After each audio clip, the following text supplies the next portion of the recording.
High Voltage is back, and with it, the opportunity to earn another free card, Toxie Doxy. Let's take a look at the best decks for you to unlock this new card in the High Voltage game mode. Doing a best decks video for High Voltage is a little bit weird, and the major reason it's a little bit weird is that High Voltage doesn't really have stakes. You get 20 volts for a win, but the main way people are going to interact with the mode is via quests. So what I'm trying to do is show a good variety of decks, some of which are specialized towards certain quests, and then you'll be able to know that these are like the best decks in the game mode, but also that you'll be able to complete your quests, because ultimately, what High Voltage is about is completing those quests, but it's nice to be able to pick up those wins along the way.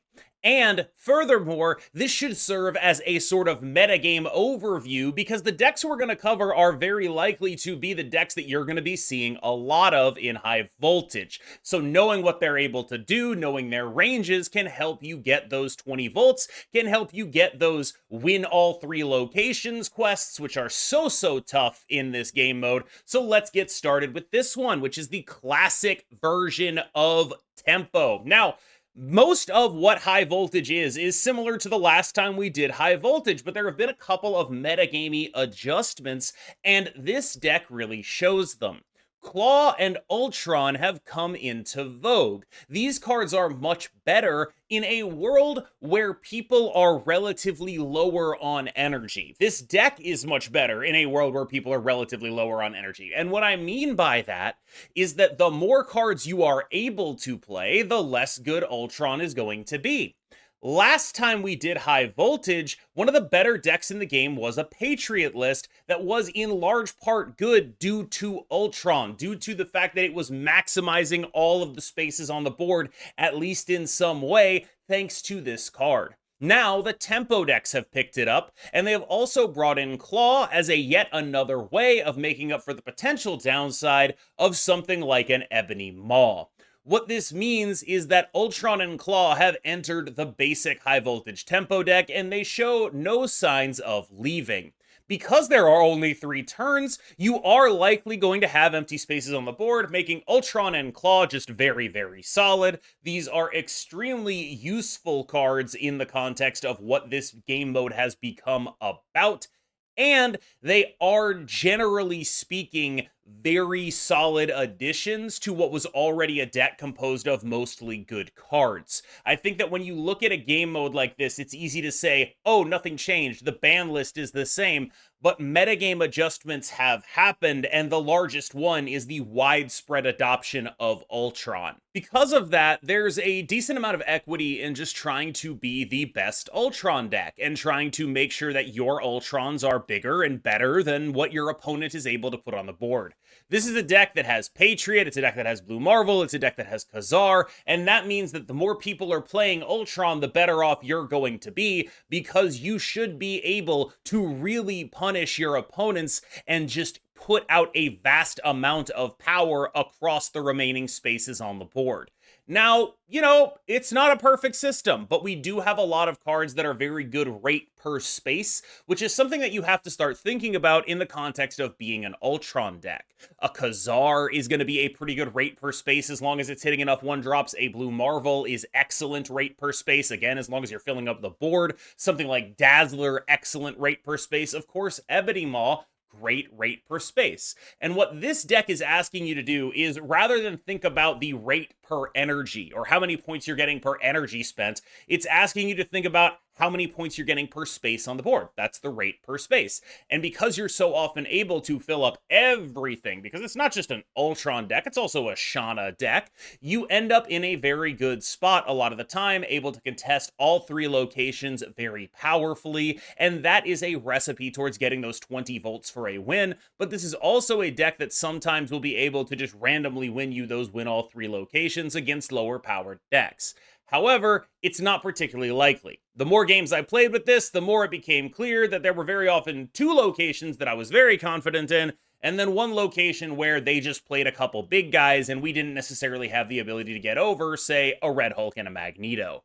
However, this is still a very powerful deck and one of the best places to start for the entire metagame. There have been a couple notable reactions to the prevalence of Ultron, and one of them has been a raise in the amount of cards that are explicitly good against it. Stuff like Killmonger, or in this case, Professor X. If you're looking at a deck that is very clearly reliant on Ultron for a lot of its points, dropping a Professor X down and having the ability to make that lane stronger later with cards like Mr. Fantastic is a very powerful thing to do. You have this ability in this deck. You can do things like turn 1 Prof X, build it up later. That kind of stuff is horrifically strong. This is a genuinely powerful list that is also very well positioned in what has become the metagame of high voltage. Because it's not just Ultron that stuff like Professor X is good against. There are people playing Arnim Zola decks. There are people playing, the Black Panther stuff. There are people playing Wong decks. These are decks that are generally going to fall short in the face of an early Professor X, and being a deck that is able to leverage that against a lot of decks that are very weak into it. And also, this is crucial, having a lot of just baseline points in your ongoing strategy is a very relevant and powerful thing to do in the context of the metagame that currently exists, which is fairly heavy on cards like Ultron, on cards like Wong, Black Panther, Zola, on things of that nature. There's a lot of those happening right now, and so having a deck that is A, good on points, but B, has some specific lines in specific matchups that are very common, that's a powerful thing to do. So let's talk about the HV Wong stuff. This is a deck that, generally speaking, the best draws are like Wong, Panther, Zola. And Wong, Panther, Zola is a very powerful thing to do. It will go taller than basically everything else in the game mode. But what this deck will never do for you, and I mean genuinely never, is win all 3 locations. So do keep that in mind, because that is a quest that really sticks out for me as a uniquely difficult quest to complete. So this deck is very rarely going to be able to accomplish that. And I think that part of the reason, when we look at why a card like Ultron is gaining so much prominence in this game mode, you can look at a deck like this and sort of see why. Because even in a deck like this that is sort of explicitly built around combo stuff, there's a Juggernaut, right?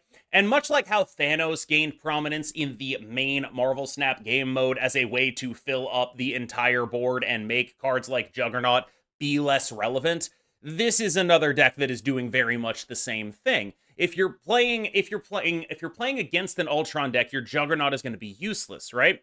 If you are playing Juggernaut even in combo decks, that is indicative of a card that might be a little bit too strong in the game mode. I'll say this for the regular Marvel Snap game mode, Juggernaut isn't being played in Wong decks in it. And the fact that it is being played in Wong decks here, I think is a large part of why we see Ultron being such a major part of the game mode. It is a natural counter to that kind of thing. It's also naturally good against Negasonic, another generically good card that we see is generically good enough to make it even into a deck like this. And so I think when we talk about the Ultron overarching twist in this metagame, where when we look at what's different about last high voltage to this high voltage, Ultron's prominence is what's different. A lot of it can be chalked up to Negasonic and Juggernaut as proximate reasons for why Ultron is so good. And that said, they're still good enough to end up in even a combo deck like this, because when you're comboing off, you'll beat the Ultron on numbers. When you're not comboing off, you're gonna need to scam them out. I've made reference to the Win 3 Locations quest as the hardest one to accomplish in this game mode. I think most decks will finish most other quests over some amount of time, but Win 3 Locations is the one that is, in my opinion, the least guaranteed to actually happen. It's a big part of why I never retreat in this game mode, even if I'm going to lose all 3 locations, because they might actually need that quest to be completed. And I think that this is a solid deck for winning all 3 locations. It is, of course, Living Tribunal. Living Tribunal is a very reasonable attempt at a win all 3 locations deck. It'll get things done for sure. It's going to be vulnerable to a couple of the more prominent tech cards, though. Obviously, Enchantress is extremely bad for you. You do lose games to Enchantress a lot. But again, when you play a deck like this, I almost exclusively only play this deck when I am trying to complete a win all 3 locations quest, there is this deck and another deck that I play. And so like this is a deck that is very much built to do one thing. It's also going to be good enough to win some games along the way. And that's sort of the ethos of what we're trying to put together when we talk about this deck, this game mode, which is like, I don't want to just give you the best decks. I want to give you the best decks that are also going to complete their quests along the way. And so for a lot of this, we talk about best decks, but for win 3 locations, we do have to get specific. I think this is maybe the best or the second best win 3 locations deck. And I don't mean the best deck at winning 3 locations, the best deck that can reasonably often win 3 locations. This is, of course, your other option, a combination Nimrod, PF, Black Panther, and Zola deck. This deck has a lot of different things going on in it, but you have like the combination of Shuri and, of course, of Symbiote Spider-Man, allowing you to make extremely large Nimrods. You make a large Nimrod, you blow up that Nimrod all over the board, and then suddenly you are looking at a win 3 locations game. This is also a deck that is very good for X amount of power quests because you can make extremely large Black Panthers with the same level of play pattern investment. Shuri Black Panther Zola, Shuri Black Panther into, or Symbiote Spider-Man Black Panther Zola, or Symbiote Spider-Man Black Panther Grandmaster the Black Panther, Zola the Middle, stuff like that is a very, very viable game mode winner in this context.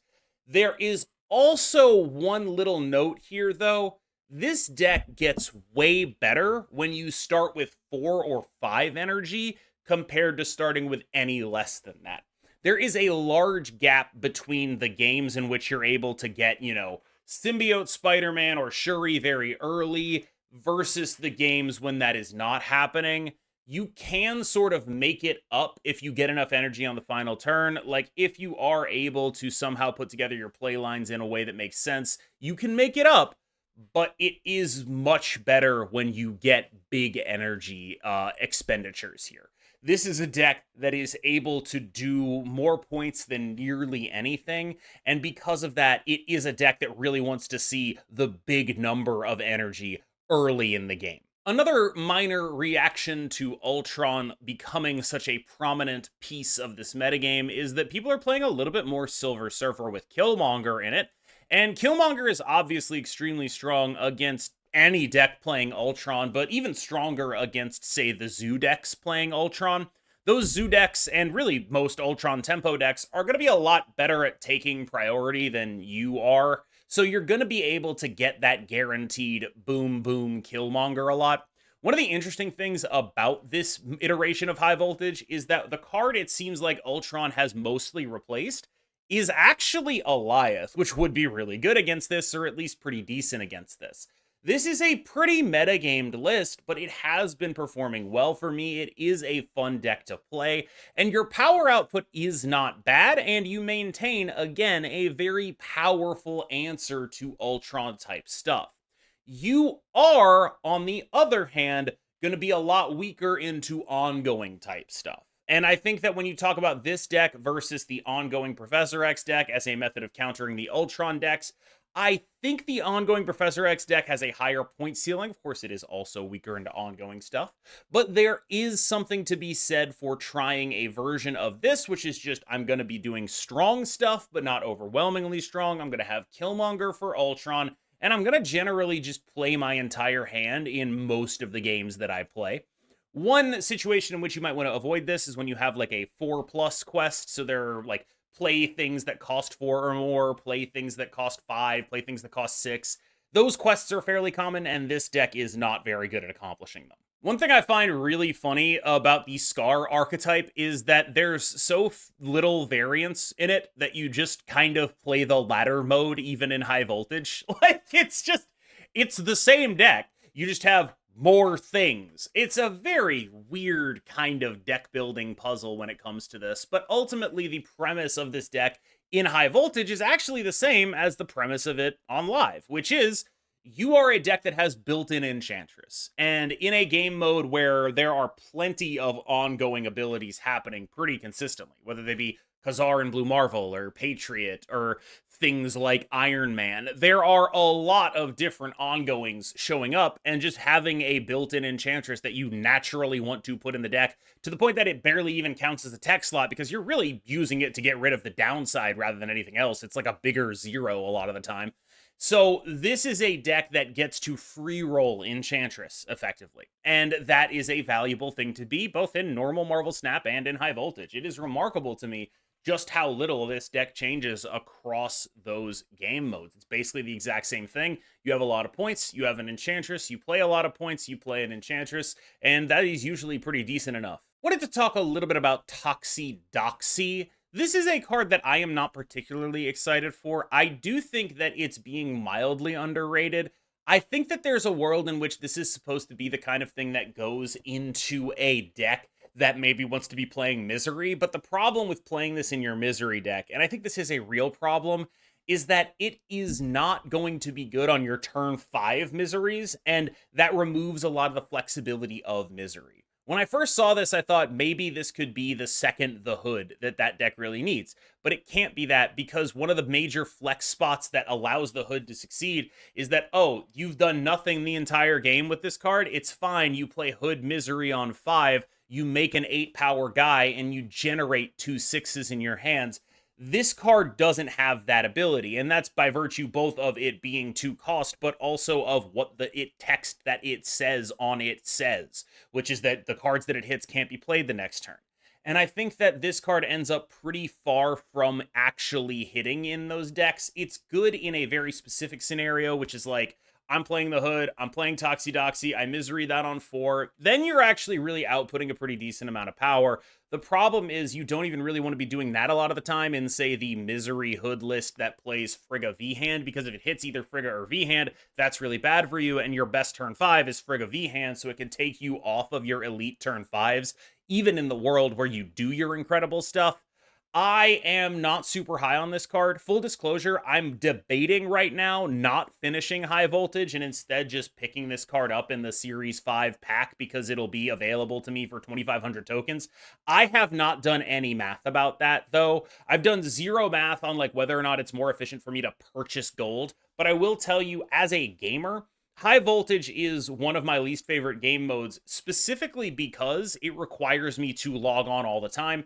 I log on 1 time a day. I don't get 75 credits a day. I get 25 credits a day. And I have made a decision a long time ago to not let quests and rewards dictate my ability to log on. I don't want to feel like I'm chained to my phone, to my computer, to this game. And I think that's a healthy thing for me to do, and it's part of why I've been able to continue to be a Marvel Snap content creator, and High Voltage is asking me to do things that are not that. It is asking me to play on their schedule as opposed to mine, and so I typically do not enjoy that. So I'm going to be one of those people who has to debate between spending money on refreshing quests or just spending the tokens on this card. In previous iterations of High Voltage, I've chosen either option. I'm not really sure what I'm going to choose this time. It's an interesting question, I suppose. But I do think that this card is relatively weak, despite the fact that it's close to being a card that could be good in Misery decks. The specifics of how it actually plays in the actual Misery decks we have, I do think push against it a fair bit. I don't think it's nearly as unplayable as people are acting like it is. I do think people are overstating that. But I also don't think I feel a massive pull to go try and get it, because I don't think it's going to be the thing winning me games a lot of the time. All right, y'all, thank you so much for watching the video. As always, I've been KMBest. You have been phenomenal, and I will see you in the next one. Have a good one.